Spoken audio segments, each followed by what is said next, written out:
Est-ce que vous m'entendez? Oui. Parfait. J'ai activé ma caméra aussi. Donc, je partage l'écran, j'imagine. Tout à fait. Tac.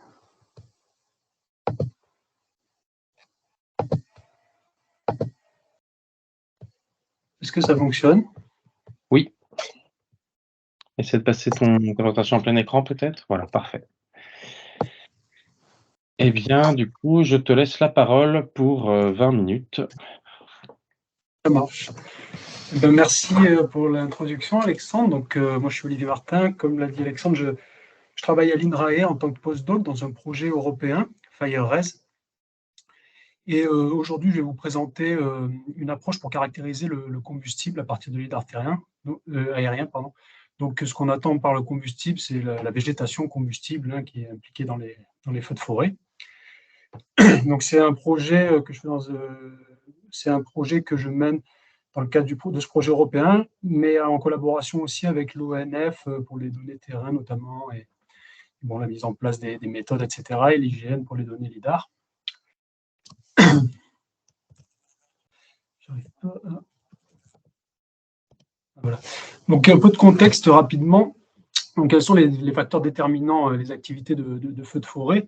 Donc, vous reconnaissez ici sûrement un triangle de feu qui est ici adapté à l'échelle des feux de forêt, où on a trois éléments principaux en fait indispensables au feu pour partir et se propager. Donc, les conditions météorologiques, la température, les précipitations, le vent qui permet au feu de se propager, la topographie, pente, orientation, et bien sûr le fuel, donc le combustible, sa quantité, son organisation spatiale.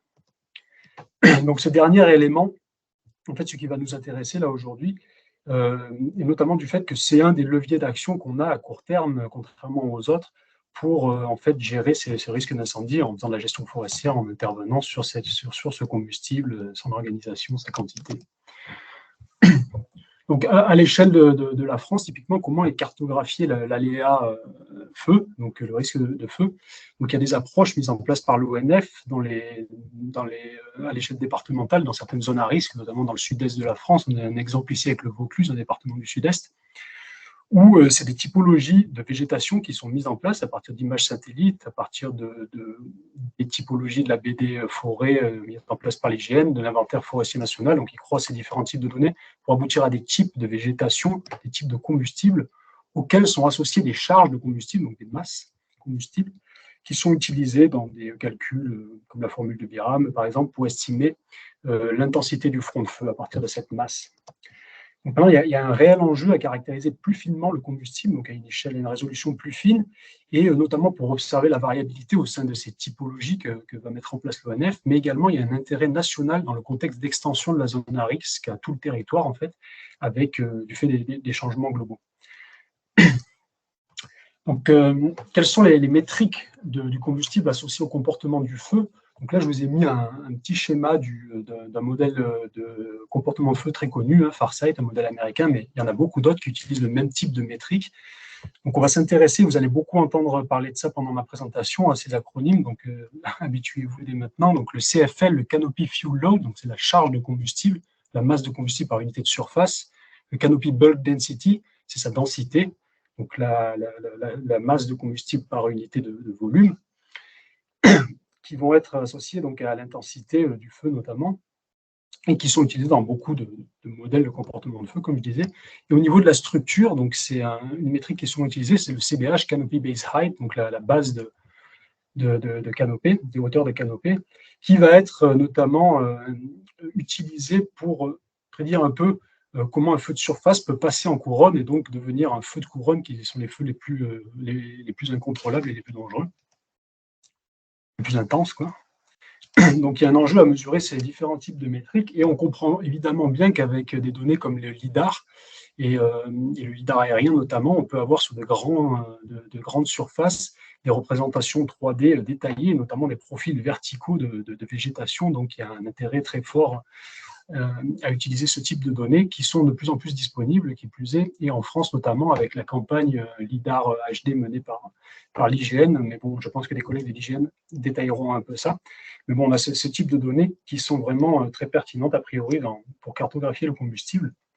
Donc l'approche dominante qui est utilisée pour cartographier à large échelle le combustible et qui utilise du LIDAR ou autres produits de détection consiste globalement à utiliser des approches de type random forest, donc de classification, de machine learning ou alors de régression multiple, en utilisant en données d'entraînement des placettes où on a des données terrain pour entraîner à partir de métriques, d'une grande quantité de métriques LIDAR ou d'autres produits de télédétection, entraîner ces modèles et cartographier sur les zones voulues les différentes métriques de combustible, comme celles que je vous ai montrées, CBH, CFL, CBD. Donc ça c'est l'approche dominante qui va présenter plusieurs limites, notamment liées aux données terrain, en fait, qui sont nécessaires en quantité pour entraîner ces modèles et qui sont parfois difficiles à obtenir, à savoir que la charge de combustible, pour calculer le CBD ou le CFL, c'est de la biomasse foliaire et le bois, les éléments fins de bois, donc inférieurs à 6 mm, donc très difficile à mesurer sur le terrain, à l'échelle de placettes, même à l'échelle de l'arbre, en fait. Donc c'est souvent des allométries qui sont utilisées pour estimer ça, avec les erreurs et les incertitudes inhérentes à ce genre d'approche, les allométries. Et aussi le potentiel du LIDAR n'est finalement pas pleinement exploité, puisqu'on va essayer de reproduire des données de terrain qui ne sont pas toujours les plus pertinentes, ou du moins on va se cantonner à ce type de mesure de données de terrain, alors que le LIDAR peut potentiellement nous donner plus d'informations. Donc c'est un peu dans ce contexte-là que ce que je vais vous présenter aujourd'hui, où on explore une approche, le potentiel en fait de l'ALS pour mesurer directement, donc à partir de variables biophysiques, le combustible. Donc, je vais commencer, là c'est le plan de la présentation, donc je vais commencer par vous décrire l'approche, la méthode, quelques résultats sur la comparaison avec des données terrain pour s'assurer de ce qu'on dit avec notre approche, et quelques discussions, cas d'application, perspectives. Donc, pour commencer, sur quelles données on a travaillé là, donc niveau ALS, niveau LIDAR, les données en France qu'on a utilisées sont celles de la campagne LIDAR HD, où on a un minimum de 10 pulses au mètre carré. Je vous ai mis ici une carte de l'état d'avancement de la campagne, mais bon, ça sera détaillé par les collègues du GIEN également, donc je ne rentre pas dans les détails, mais en gros, tout ce qui est coloré, c'est ce qui est actuellement disponible. On a aussi des données au niveau du Portugal, dans 6 grandes zones différentes qui ont été acquises dans le cadre d'un projet d'aménagement du territoire. On a des données terrain en France. Donc, niveau données terrain en France, c'est des données qui ont été collectées par l'ONF et par l'INRAE spécifiquement pour la validation en fait, du terrain pour la DFCI, la défense des feux contre les incendies, enfin de l'ALS. Donc, le terrain consistait à estimer sur le terrain, dans des placettes de 10 mètres de rayon, le recouvrement dans différentes strates de hauteur, donc pour avoir les profils de recouvrement de végétation qu'on va pouvoir comparer avec du LIDAR.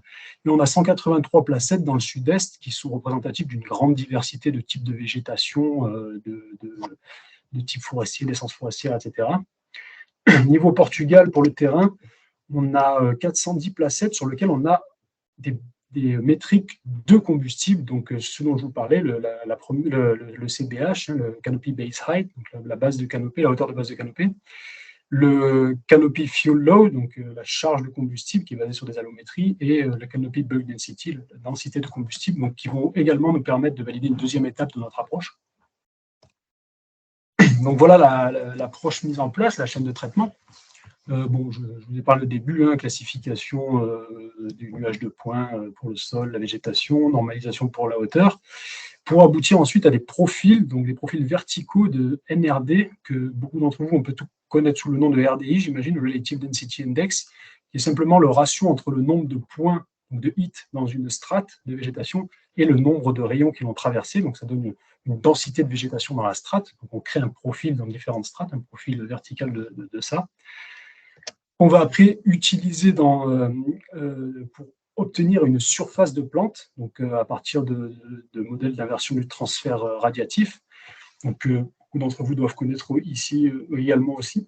Je ne vais pas rentrer dans les détails, mais vous voyez ici, certains vont reconnaître l'équation de l'estimation du LAI à partir de la transmittance. Donc, c'est ça qu'on utilise dans chacune des strates pour obtenir un profil de surface de plante. Donc là, on est passé d'une densité de végétation à un profil de surface, de PAD, Plant Area Density, de surface de plante. Maintenant, nous, ce qui nous intéresse, c'est le Canopy Bulk Density Profile, c'est-à-dire la densité de biomasse combustible, le profil de densité de biomasse combustible. Donc, pour passer de la surface de plante à la biomasse combustible dans nos différentes strates, on va utiliser un trait de plante qu'on a créé, qui s'appelle le Fuel Mass Area, mais qui est basé sur des traits de plante assez classiques que que certains d'entre vous doivent probablement connaître, le Leaf Mass Area, qui est la masse de plante par unité de surface de plante, et le Wood Density. Donc, à partir de ces traits-là, on va pouvoir aller quantifier une Fuel Mass Area, donc une masse de combustible par unité de surface de combustible.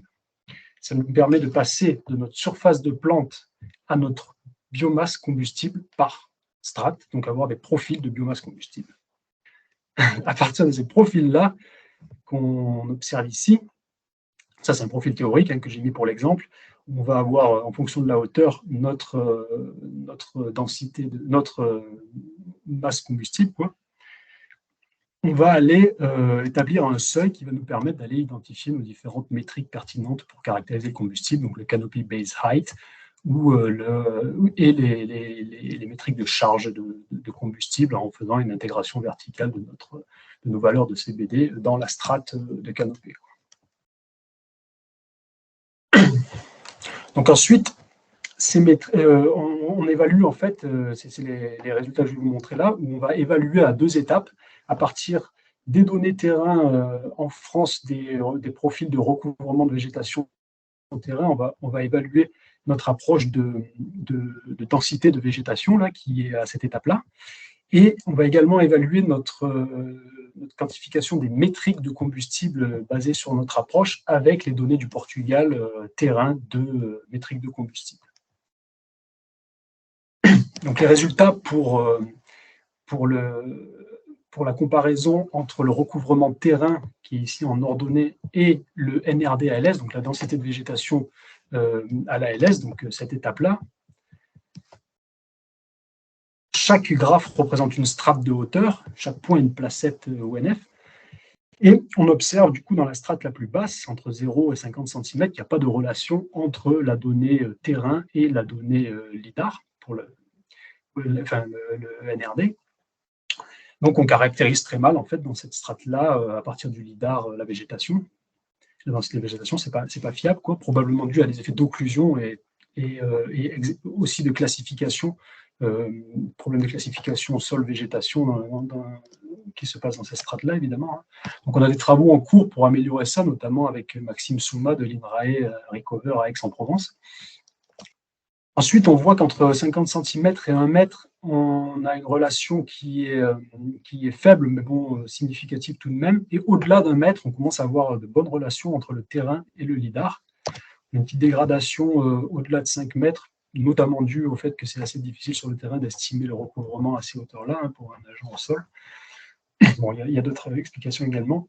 Mais voilà, donc en gros, ce qu'on retient de ça, c'est qu'au-delà d'1 mètre, on est assez confiant sur notre caractérisation de la végétation, de la densité de végétation à partir du LIDAR. Ensuite, maintenant, pour ce qui est de la métrique du combustible en tant que tel, les différentes métriques dont je vous parlais, on les a comparées aux données du Portugal. On est dans un projet européen, donc on utilise des données de partenaires européens dans le cadre de ce projet, de Living Lab, différents Living Labs. Et donc, pour commencer, sur ces 410 plots, on a essayé d'extraire différents grands types de profils pour identifier des types de profils qui vont être facilement comparables entre la donnée LIDAR, ALS, et la donnée terrain. Donc, on peut identifier 4 grands types de profils que voici, où on a des profils stratifiés avec une strate en canopée bien définie et beaucoup moins de combustible en dessous. Des profils stratifiés à 2 strates, avec une strate de canopée et une strate de sous-bois ou arbustif, disons, des profils plus complexes multistrates ou continus avec du combustible plus long. Et on s'est intéressé, et les résultats que je vais vous montrer là se focalisent en fait sur la donnée qui est la plus comparable au terrain, où on a des profils les plus simples possibles avec une seule strate, où on sait que la dimension et l'âge des arbres est assez homogène, et c'est majoritairement des peuplements de pins où on a où les allométries sont assez fiables. Donc ça fait qu'on a des estimations a priori assez fiables. Et en plus, on a une faible variabilité interindividuelle du CBH, de la mesure de la hauteur de la première branche sur le terrain. qui est moyenné à l'échelle du peuplement et qui donc est beaucoup plus, si on a une faible variabilité, c'est beaucoup plus facilement comparable à des profils à l'échelle du pixel ou du plot qu'on obtient à partir de l'ALS. Donc on s'est focalisé sur ces données-là. Et voici les résultats. Donc toujours en ordonnée la donnée terrain, hein, et en abscisse la donnée, l'estimation de la métrique au lidar. Donc pour le CBH, Canopy Base Height, hauteur de la canopée, on obtient une relation somme toute assez bonne. Mais ce qui est beaucoup plus intéressant pour cette partie des résultats-là, c'est qu'on obtient une relation correcte pour la charge de combustible et voire même plutôt très bonne pour la densité du combustible. Donc, et surtout, et en plus, un ordre de grandeur de nos estimateurs ALS très cohérent avec le terrain et la littérature. Donc on voit en pointillé, c'est la ligne 1,1, donc on voit qu'on est très cohérent en termes d'ordre de grandeur. Donc en fait, ça nous rassure vachement quant à notre capacité d'estimation directe de la charge combustible à partir du nuage de points. Pour faire un peu un résumé là, rapide des résultats qu'on a vus jusque-là, d'une part, on est capable de caractériser assez bien un profil vertical de densité de végétation, comme on l'a vu avec les résultats basés sur les données terrain de l'ONF. Au-delà d'un mètre, on est assez confiant sur ce qu'on dit. Et en plus, là, on voit que nos estimateurs de charge de combustible, basés sur toute l'approche que je vous ai décrite en méthodologie, sont bonnes, sont très cohérentes avec du terrain. Donc on peut maintenant penser à aller au-delà pour déployer ce genre d'approche à des cartographies à plus large échelle ou dans différents contextes où ça va être pertinent pour le feu. Je passe là à la dernière partie de la présentation, donc les discussions et applications, perspectives par rapport à ces résultats-là. Donc rapidement, oui, là, je voulais un peu illustrer la plus-value de l'ALS pour la description du combustible. Donc, lorsqu'on utilise ces profils de charge de CPD, on va pouvoir utiliser des seuils absolus, donc une valeur en fait de CPD en kilogrammes par mètre cube, où on dit en fait en dessous de cette valeur-là, il n'y a pas assez de combustible pour que ça brûle, au-dessus, ça brûle, donc ça nous permet d'avoir des métriques qui vont être plus pertinentes que ce qu'on peut obtenir sur le terrain dans le contexte de risque de propagation du feu en couronne, puisque là, nos métriques de CBH obtenues à partir de ce type d'approche, la définition va être en fait la hauteur ou la quantité de combustible permet le passage du feu en couronne. Donc c'est comparable entre pixels, entre placettes, entre types de peuplement. Alors que le CBH terrain, qui est la hauteur de la première branche vivante, ne va pas pouvoir rendre compte de ça, spécialement dans les peuplements plus complexes où on a une hétérogénéité de hauteur, où on a en fait de la continuité à l'échelle du pixel qui n'est pas traduite par un CBH terrain comme ça. Donc ça c'est un aspect que je voulais illustrer, et aussi ces profils de charge de combustible nous permettent d'aller chercher beaucoup d'autres métriques. On a parlé beaucoup de ces trois-là, mais on peut aller chercher beaucoup d'autres informations, comme le gap où il n'y a plus un trou en fait dans la continuité du combustible ou pas, ce qui va permettre au feu de se propager ou non. La charge de combustible dans la strate arbustive, la charge totale, etc. Donc on peut avoir une description beaucoup plus fine des différentes métriques de combustible que ce qu'on peut avoir avec le terrain. Donc rapidement, quelques démonstrations d'application. Ici, c'est une cartographie que j'ai réalisée à l'échelle du Luberon, donc c'est quand même 400 km² à partir de données LIDAR, où on a une cartographie à 20 mètres de résolution de la charge de combustible dans ce territoire et de la hauteur de base de canopée. Donc on peut faire pareil avec toutes les autres métriques que j'ai illustrées évidemment sur le profil précédemment. Une autre application assez importante et qui intéressait particulièrement la DFC de l'ONF, c'est la cartographie du combustible aux interfaces, en fait, là où les départs et la propagation du feu vers le milieu naturel sont évidemment les plus importantes, proches des habitations, des infrastructures. Donc c'est exactement le même type d'approche qu'on met en place, mais cette fois-ci autour des bâtiments, pour pouvoir aller quantifier la charge de combustible dans la strate arbustive et la charge totale, et évaluer les risques autour des habitations si un feu venait à arriver, donc lié en fait à la charge de combustible autour des infrastructures et qui peut permettre au feu de se propager en milieu naturel. Je vais terminer là-dessus.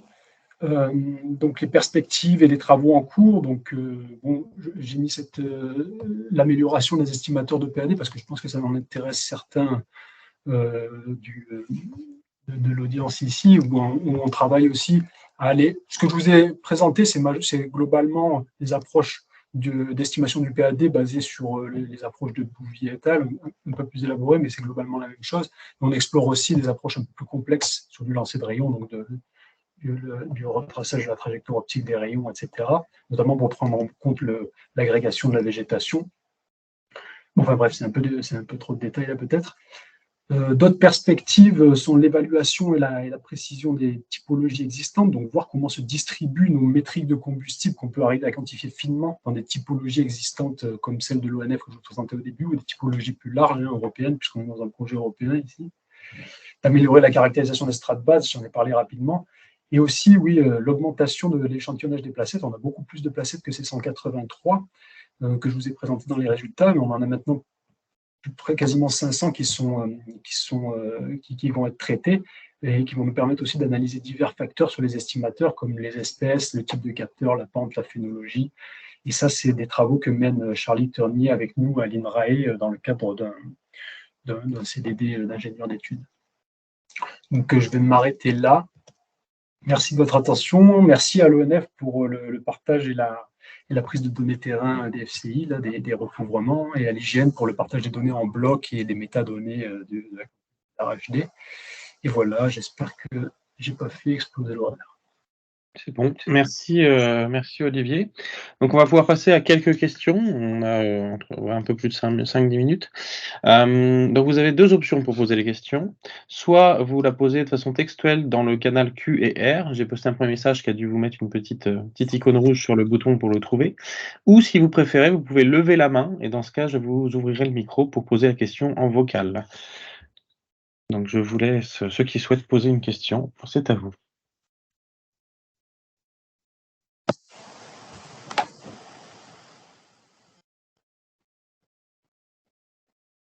Apparemment, ta présentation était très claire, puisqu'il n'y a pas de questions. Ah si, voilà. Alors, il y a Thierry. Vas-y Thierry, toi tu as le micro disponible.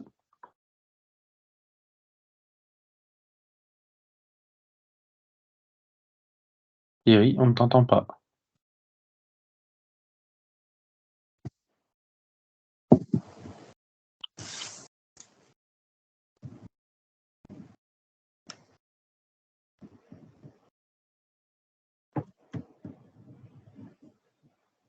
Allô Thierry? C'est mieux. Ah oui, là c'est bon. Voilà. Merci pour la présentation. J'avais une petite question concernant la dispersion qu'il y a dans tes graphes où tu nous montres la relation entre notamment les biomasses combustibles là. Est-ce que donc on voit que c'est souvent tiré par des points assez élevés, hein, tes relations pour des CBH ou des CFL assez élevé. Est-ce que tu as, parmi les placettes que vous allez remesurer, là, les nouvelles données, est-ce que tu as l'intention de revisiter ces relations, quoi? Alors, les nouvelles données, ce n'est pas sur les charges de combustible, mais c'est plutôt sur c'est le protocole ONF de recouvrement. Oui, bah là aussi, tu as quand même pas mal de dispersion, notamment sur les petites hauteurs. Ouais, oui, oui, tout à fait. Hein. L'idée, c'est d'augmenter l'échantillonnage de ces données-là et d'aller aussi analyser, comme je disais, des effets des espèces, du type de capteur qui a pu être utilisé, la pente. C'est des choses qu'on a déjà regardées en fait en fonction des espèces. Les relations sont plus ou moins bonnes, notamment liées à de la densité de végétation, etc. Donc oui, c'est des choses qu'on va regarder plus dans les détails. Et merci.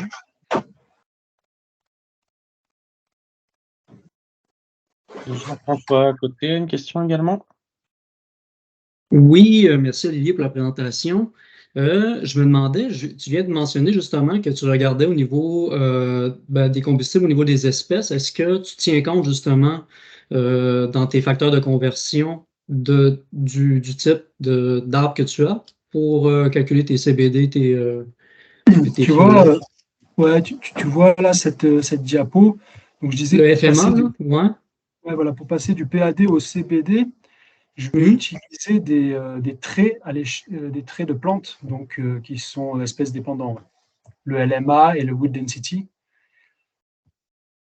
qui sont espèces dépendantes. Donc, en ce sens-là, pour passer de la surface de plante à la masse combustible, j'utilise des traits qui dépendent des espèces. Donc, typiquement, le LMA, c'est très variable en fonction des espèces. Pareil pour le wood density.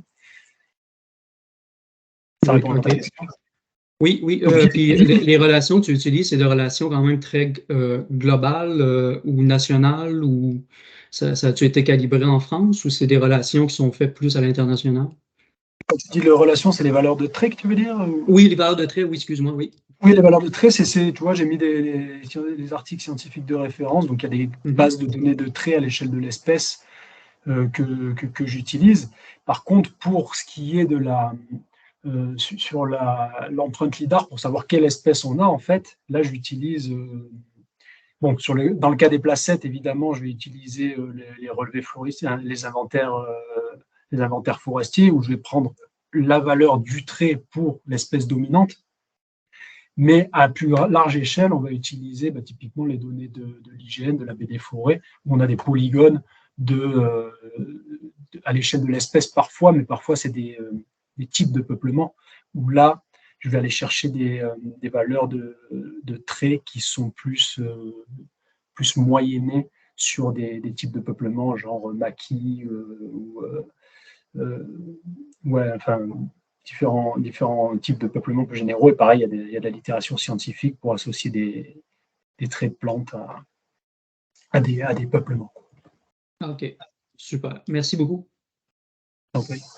On a encore deux questions. Une première par écrit de Cédric Vega, donc qui te remercie pour cette présentation et qui te demande comment tu propages les erreurs entre les différentes étapes de modélisation. Comment je propage les erreurs dans cette chaîne de traitement, j'imagine? Oui, je pense. Eh bien, je ne le fais pas. Enfin, je ne sais pas s'il peut préciser sa question. Cédric, est-ce que tu peux préciser? Normalement, tu as le micro disponible. C'est Jean-Pierre qui est avec moi qui pose la question, donc je le laisse. Ouais, non, mais c'est parce que la chaîne, elle est potentiellement avec plusieurs étapes, et à chaque étape, il y a peut-être des erreurs qui s'enchaînent. Et bon, mais finalement, si tu prends que la moyenne, c'est ça. Ouais. Donc il y a des erreurs qu'on essaie de limiter ou avoir au moins des intervalles de confiance. Typiquement pour le PAD, c'est des choses qu'on peut avoir. Donc là, j'ai pas mis d'intervalle de confiance, etc. Mais oui, voilà, c'est comme ça que je peux te répondre. C'est-à-dire qu'on peut avoir des intervalles de confiance sur certains des indices qu'on mesure. Autrement, c'est notre façon de savoir quelle incertitude on a, éventuellement. Merci. Ok, on a une question de Paul Carteron, donc je lui ouvre le micro, je lui autorise un micro. Allez-y. Bonjour, merci pour la présentation. Moi, j'avais une question sur la zone de flou en dessous des 2 mètres. Pour savoir si cette zone de flou peut être levée avec un nombre de points plus élevé au mètre carré, ou vraiment on a une limite du lidar en forêt sur ces zones-là. Alors, c'est pas en dessous de 2 mètres, c'est en dessous d'1 mètre où on a vraiment un problème. Tu vois, les deux premières strates, elles font 50 cm. Donc, dans ces deux zones-là, et bien ça, c'est justement des choses qu'on essaye d'éclaircir un peu. Donc, il y a clairement un problème lié à la classification, peut-être même plus qu'à l'occlusion. C'est-à-dire qu'il semblerait que quand même ça pénètre assez bien, hein, le lidar proche du sol, donc on a de l'information. Par contre, l'incertitude due à la classification fait qu'on va avoir des erreurs d'estimation de la densité de végétation dans ces strates-là. Donc, parmi ce qu'on a pu identifier, moi, j'ai utilisé des algorithmes un peu clés en main rapidement pour faire la classification du sol, mais en fine-tunant des algorithmes, des collègues de Recover, Maxime Soma notamment, ont pu mettre en évidence que les classifications qu'on faisait n'étaient pas très bonnes dans des conditions dans des topographies particulièrement compliquées, donc très pentues, etc. Et qu'en améliorant cette configuration-là, on améliorait sensiblement notamment dans la strate 50 cm 1 mètre. Donc là, on a bon espoir de pouvoir améliorer. Dans la strate plus basse, on ne sait pas trop. Et dur à dire, en fait, si une densité plus importante améliorerait les choses. Là, je n'ai pas de réponse. Il faudrait le tester pour savoir. Mais on a des pistes d'amélioration, en tout cas, via des meilleures classifications sol-végétation. Super, Merci. Ok. Alors, on atteint la fin du créneau. Il y a une dernière question de Cédric, donc je te demandais d'être assez rapide. Cédric, si tu veux bien. Oui, c'est un peu le même genre de question. On sait que la normalisation des hauteurs dans les pentes, ça peut provoquer des déformations sur les nuages de points. Est-ce que vous avez constaté ces problèmes? Oui, bah du coup, c'est un peu la même réponse. C'est-à-dire que dans des cas de ce qu'on a pu, sur les données sur lesquelles on a pu travailler en conditions de forte pente, on a des relations avec le terrain typiquement qui vont être moins bonnes parce que nos classifications ne sont pas bonnes et notre normalisation en est impactée. Et donc nos estimateurs de PAD derrière le sont, enfin de NRD le sont aussi, quoi. Je ne sais pas si ça répond, mais c'est un peu la même réponse. Ouais. Oui, bah. Ok. Bon, on arrive à la fin du créneau de cette présentation. Donc merci Olivier pour cette présentation. Et on va donc